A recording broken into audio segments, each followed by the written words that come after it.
এর মধ্যে কেটে গেছে আরও একদিন। ওই দিন রাতে ইফতি শামীমা বেগমকে ফোন করলে শামীমা বেগম আর মাইমুনা ছুটে আসে হাসপাতালে। তারপর এক রাত থেকে ইয়ানাকে নিয়ে বাড়িতে আসে তারা। শ্রেয়াংশের ইরফানের কাছ থেকে ডিভোর্স পেপার নিয়ে আর বাড়িতে আসেনি শামীমা। রিমঝিম এমনকি প্রিয়তা বারংবার ফোন দিয়েছে, কিন্তু শ্রেয়াংশের ফোন বন্ধ। শামীমা বেগম এ বিষয়ে এতটুকু চিন্তিত নয়। শ্রেয়াংশ এভাবে অফিসের কাজে বাইরে যায়। তারপর 2-3 দিন পর ফিরে আসে। শামীমা বেগম ছেলের প্রতি বেজায় ক্ষুব্ধ হয়ে আছে। আজকে বাদ কালকে এঙ্গেজমেন্ট, আর ছেলে ডিভোর্স পেপার না এনে কোথায় আছে কে জানে। চৌধুরী বাড়ি পুরোটাই বিভিন্ন ধরনের ফুল দিয়ে সাজানো হয়েছে কালকে এঙ্গেজমেন্টের জন্য। নিশা আর রিমঝিম আড়ালে আবডালে শামীমা বেগমকে দেখে বলছে আজকে ডিভোর্স, কালকে কেমনি বিয়ে হয়। শামীমা বেগম তাদের কাট গলায় বলেছে, বিয়ে না হতেই পারে, এঙ্গেজমেন্ট হতেই পারে। এই কথা শোনার পর নিশা আর রিমঝিম কিছু বলেনি। আর ইয়ানা তার ঘর থেকে বাইরে আসেনি, সব সময় শ্রেয়াকে নিয়ে ঘরের ভেতরে ছিল। শ্রেয়ার অবস্থা আগের থেকে ভালো আছে। রাত 10টা, ইয়ানা বসে আছে তার ঘরের বারান্দায়। বারান্দা থেকে বাগানের এঙ্গেজমেন্ট স্টেজটা দৃশ্যমান হয়ে আছে। ইয়ানা চোখ দিয়ে অবিরাম অশ্রু পড়ছে। আজকে সে মনে মনে চাচ্ছে রাতটা যেন শেষ না হয়ে যায়। এই রাতের পরে নিজেকে অন্য মানুষের নামে লিখে দিতে হবে তাকে। ইয়ানার বুকের ভেতরটা মোচড় দিয়ে উঠল।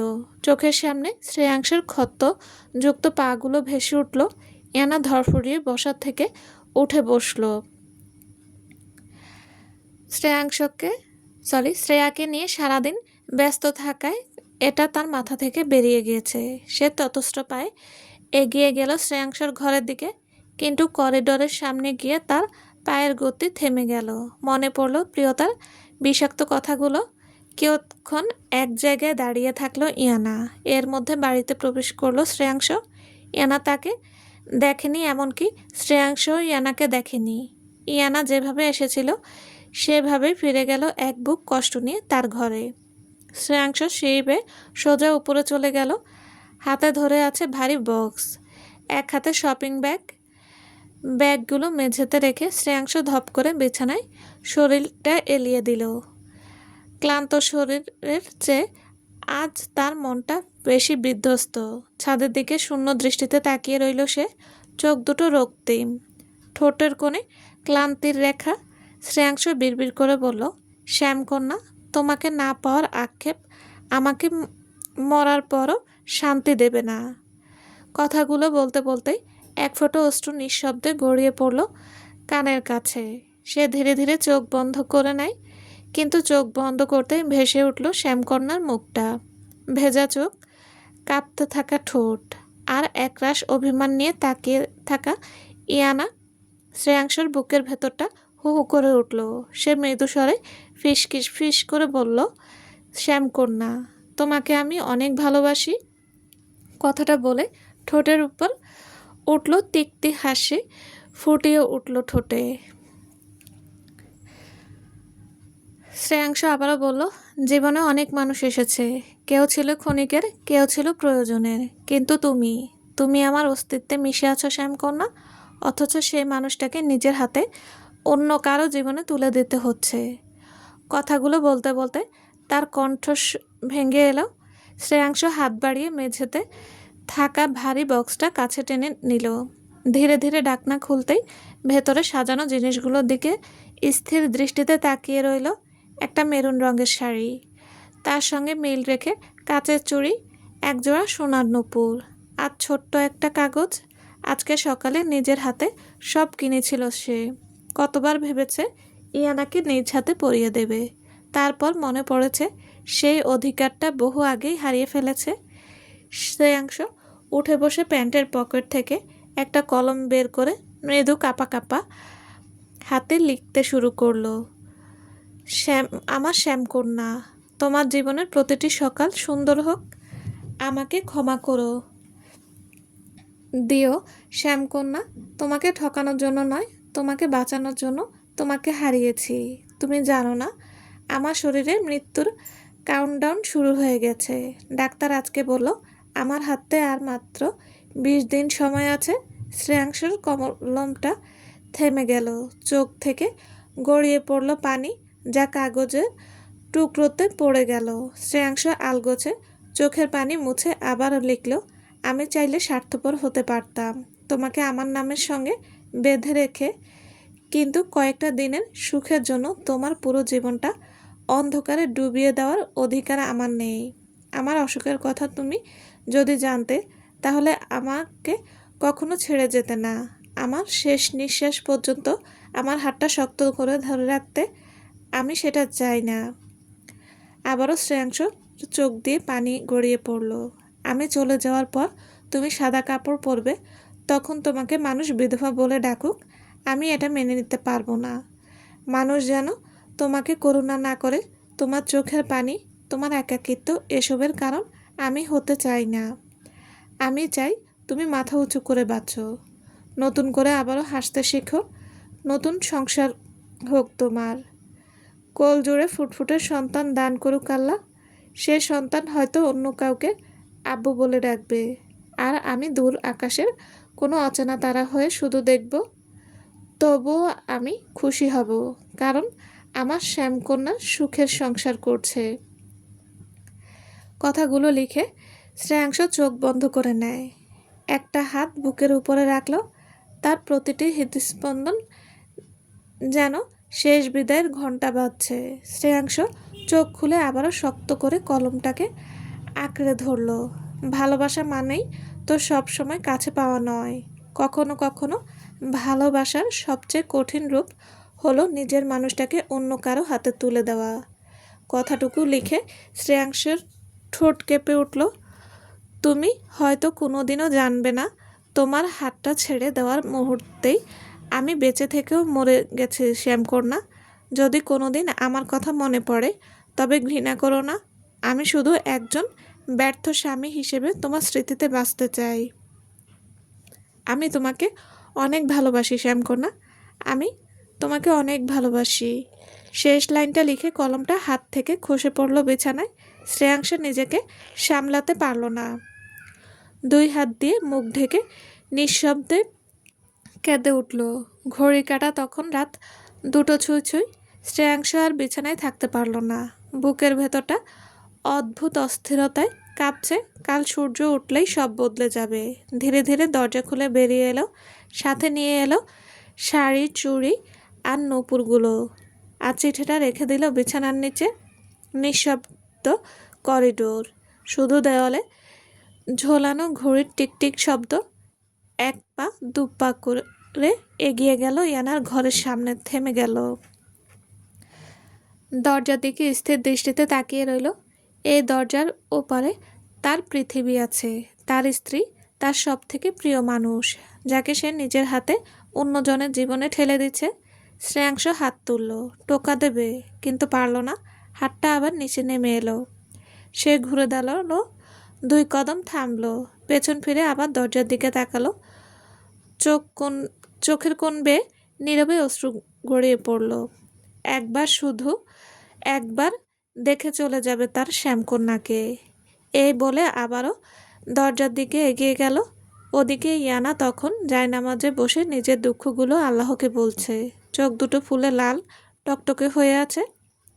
হাত তুলে কাঁপা কাঁপা কণ্ঠে দোয়া করল, হে আল্লাহ, যদি ওনাকে আমার কপালে না লেখা থাকো, তা হইলে ওনাকে সুস্থ করে দেন।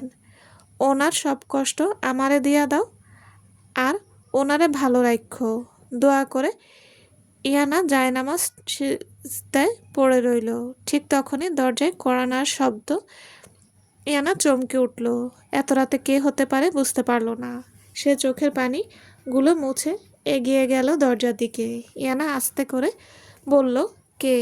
বাইরে থেকে কিছুক্ষণ কোনো উত্তর এলো না। তারপর খুব পরিচিত ক্লান্ত এক কণ্ঠ ভেসে এলো, আমি। শুধু একটা শব্দেই ইয়ানার বুকের ভেতর যেন ঝড় বয়ে গেল। হাত পাগুলো থরথর করে কাঁপতে থাকলো, আর কপালে বিন্দু বিন্দু ঘাম জমা হলো। চোখ দুটো ছলছল হয়ে গেল, শ্বাস ভারী হয়ে এলো। ইয়ানা কাপা হাতে দরজা খুলে দেয়। দরজা খুলতেই দুজনের দৃষ্টি এক হলো। কেউ কোনো কথা বলতে পারল না। নিস্তব্ধ রাতটাও যেন তাদের নীরবতার কাছে হার মেনেছে। শ্রেয়াংশ দরজার বাইরে দাঁড়িয়ে আছে, চোখে দুটো লাল, মুখে এক অদ্ভুত বিষাদ তার। শ্রেয়াংশ ভেতরে ঢোকার আগে মৃদু স্বরে বলল, আসতে পারি? ইয়ানার গলা শুকিয়ে এলো, তার মুখ দিয়ে কোনো কথা বেরোল না। সে শুধু দরজার একপাশে সরে দাঁড়ালো। এটাই তার অনুমতি ছিল। শ্রেয়াংশ ধীরে ধীরে ভেতরে প্রবেশ করতে তার নাসারন্ধ্রে হলো শ্যামকন্যার শরীর থেকে আসা বেলি ফুলের ঘ্রাণ। শ্রেয়াংশ বুক ভরে শ্বাস টেনে নেয়। দুজনের মধ্যে নেমে এলো এক সমুদ্র নীরবতা।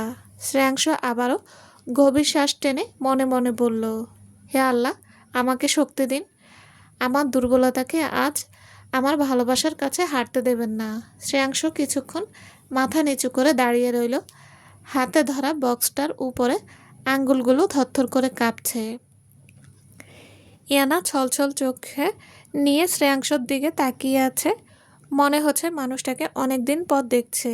শ্রেয়াংশ লম্বা একটা শ্বাস টেনে নীরবতা ভেঙে ইয়ানার মুখের দিকে তাকিয়ে বলল, ঘুমাওনি? একটা সাধারণ প্রশ্ন। আর এই প্রশ্ন শুনে ইয়ানার বুকটা কেঁপে উঠল। পরক্ষণে ঠোঁটের ফুটল ব্যথাতুর হাসি।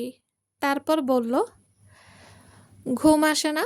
তিনটার শব্দ, কিন্তু শব্দটা তিনটার ভেতরে জমে থাকা কষ্টটা পুরো ঘরে ভারী করে দিল। ইয়ানার কথা শুনে শ্রেয়াংশর বুকের ভেতরটা ভারী হয়ে গেল। শ্রেয়াংশ চোখ নামিয়ে শুকনো ঢোক গিলে বলল, আগামীকাল তোমার এঙ্গেজমেন্ট। তাই ভাবলাম। কথাটুকু বলতে গিয়ে শ্রেয়াংশর কণ্ঠ রোধ হয়ে এলো। আর ভালোবাসার মানুষের মুখে এঙ্গেজমেন্টের কথা শুনে ইয়ানার চোখ দিয়ে পানি গড়িয়ে পড়ল। শুধু মনে হলো লোকটা কত সহজেই সব কিছু মাইনা নিচ্ছে। একবার তার মনের কথা জানতে চাইল না। ইয়ানা উল্টো ঘুরে গেল। বুকের ভেতরটা ফেটে যাচ্ছে। আজকে এই লোকটা তাকে আপন করলে কালকে অভিশপ্ত দিন কোনোদিনও আসতো না। সে আর 5টা মেয়ের মতো সুখে সংসার করত, জীবনটা রঙিন হয়ে উঠত। কিন্তু কিছুই হলো না। সব কিছু হারিয়ে গেল অতল গহ্বরে। শ্রেয়াংশর চোখ দিয়ে গড়িয়ে পড়ল পানি। সে তার শ্যামকন্যার চোখে স্পষ্ট পানি দেখেছে। শ্রেয়াংশ আলগোছে চোখের পানিটুকু মুছে ঠোঁটে জোরপূর্বক হাসি টেনে এগিয়ে গেল ইয়ানার সামনে দাঁড়ালো। দুজনের চোখ মিলিত হলো একসাথে।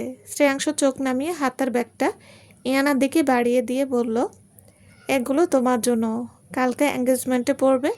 কথাটুকু বলতেই শ্রেয়াংশ সারা শরীর কেঁপে উঠল। ইয়ানা সহ্য হলো না এই বিষাক্ত কথাগুলো। 2 হাত দিয়ে কান চেপে ধরল। চুপ করেন আপনি, আমার এইগুলো সহ্য হচ্ছে না। কথাটুকু বলেই শ্রেয়াংশর হাত থেকে ব্যাগটা নিয়ে আশ্রয় ফেলল মেঝেতে। ব্যাগের ভেতর থেকে বেরিয়ে এলো মেরুন রঙের শাড়ি, মেরুন কালারের কাচের চুড়িগুলো ভেঙে ছড়িয়ে পড়ল মেঝেতে। সোনার নূপুর ছিটকে পড়ল অদূরে। শ্রেয়াংশ তাকিয়ে আছে তার শ্যামকন্যার দিকে। ইয়ানা রাগে ফুসফুস করছে।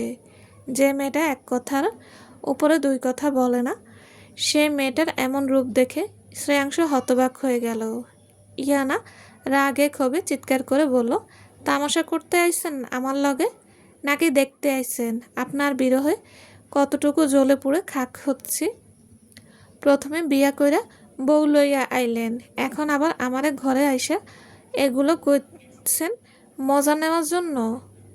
কথাগুলো বলতে বলতে ইয়ানা ডুকরে কেঁদে উঠল। শ্রেয়াংশ শটান হয়ে দাঁড়িয়ে তার শ্যামকন্যার দিকে তাকিয়ে রইল।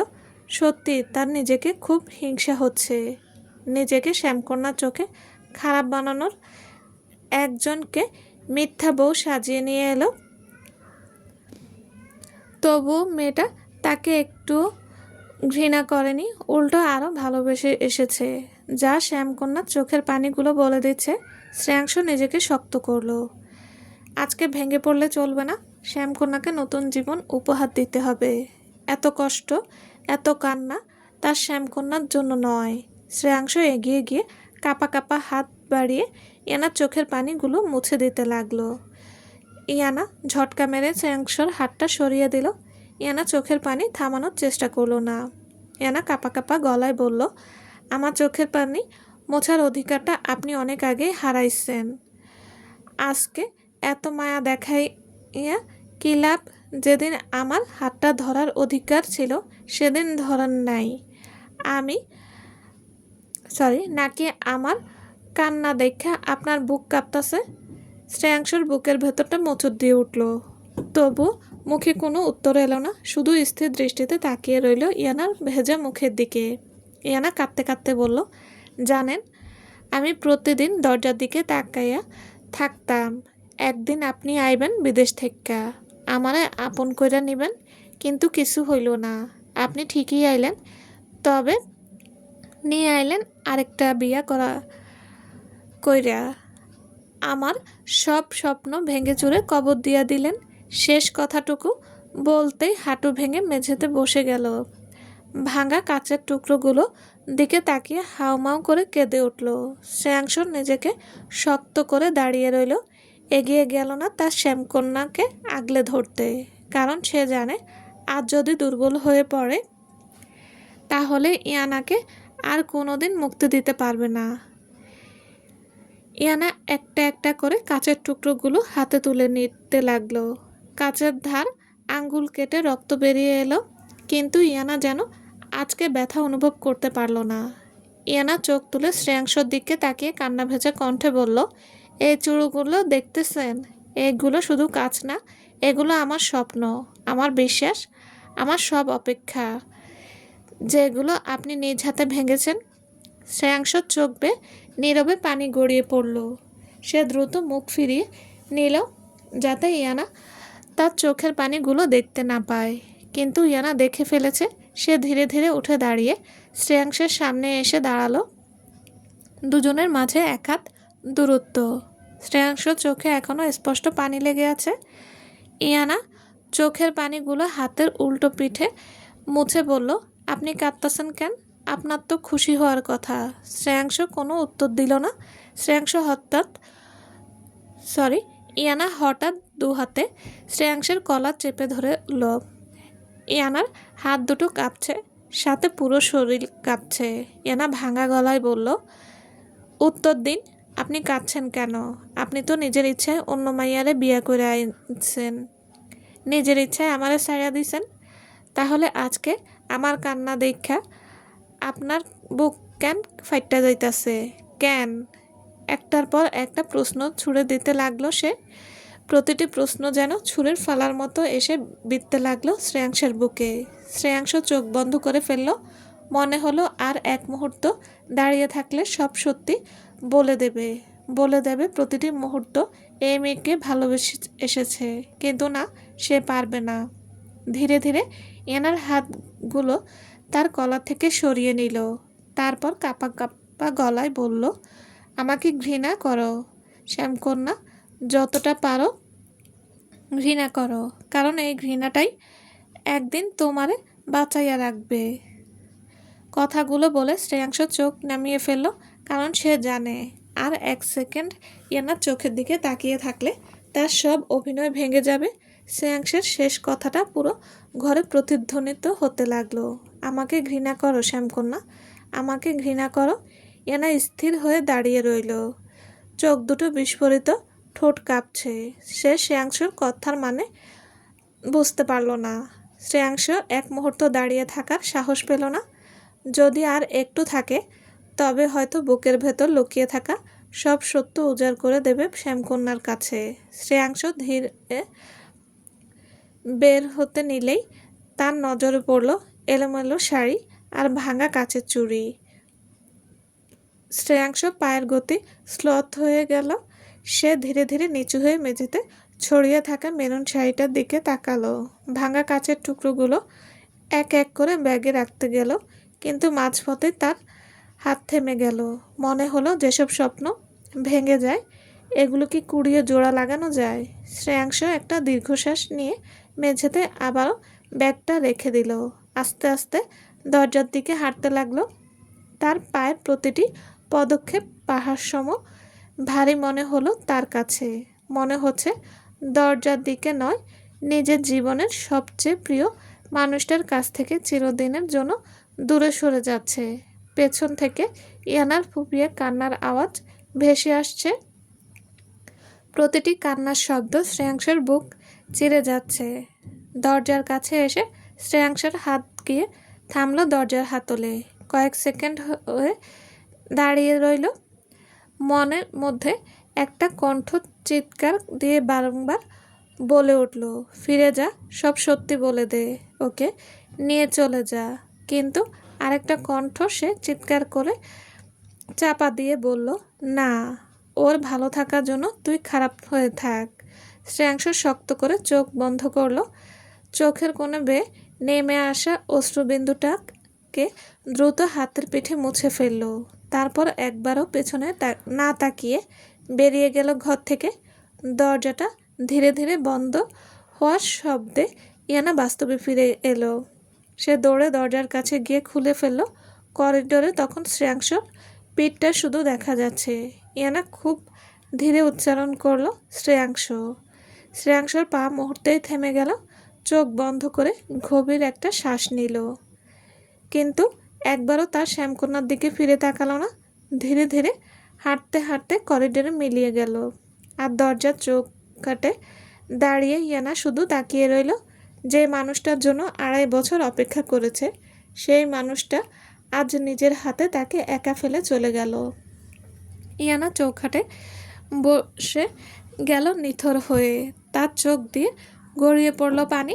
শ্রেয়াংশ নিজের ঘরের দরজাটা ভেতর থেকে বন্ধ করতেই তার বুকের ভেতর এতক্ষণ আটকে রাখা ঝড়টা আর বাধা মানল না।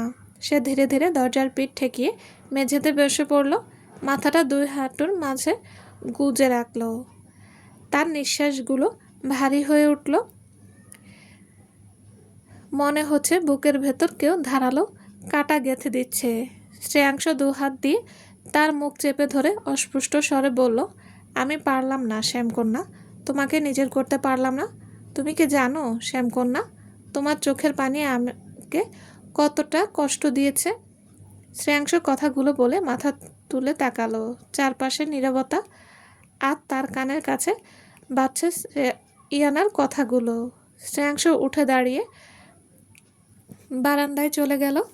শ্রেয়াংশ বারান্দায় রেলিংটাকে শক্ত করে আঁকড়ে ধরে ফিসফিস করে বলল, আর মাত্র একটা দিন, কালকে ডিভোর্স হবে।